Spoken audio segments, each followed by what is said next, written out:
Incarcerated. Incarcerated. Incarcerated. Incarcerated. Incarcerated.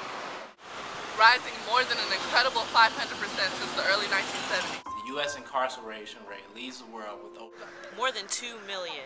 More than 2 million. More than 2 million. More than 2 million incarcerated Americans. Accounting for roughly 900,000 of the 2 million incarcerated Americans, African Americans make up a disproportionate amount of this population locked behind bars. What is even more disturbing is that 1 in 3 African American males born in the modern United States can expect to spend time Not only incarcerated, but in prison at some point in their life. For many African American men, serving time in prison has become a normal life event. As the American prison population continues to grow at an alarming rate for males, It also continues to grow for females.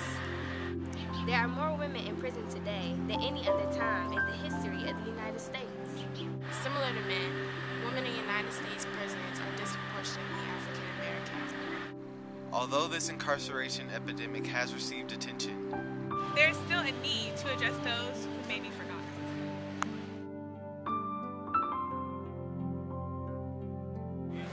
The mentally ill.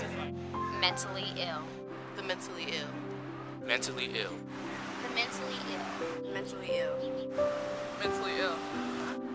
The needs of mentally ill youth offenders has not received the same attention as that of adults.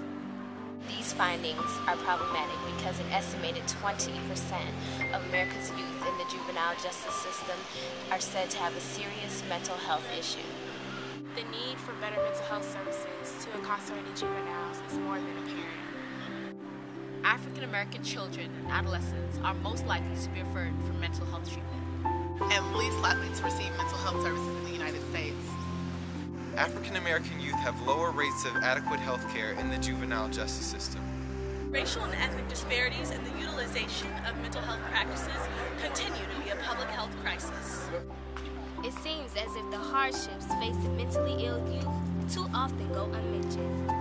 The consistent failure to develop universal definitions and compliant diagnostic procedures will continue to yield devastating results. Continuing to fail our mentally ill youth cannot be an option. We must learn to provide efficient support and treatment to enrich their lives rather than lock them away. Close the treatment gap for marginalized and oppressed populations.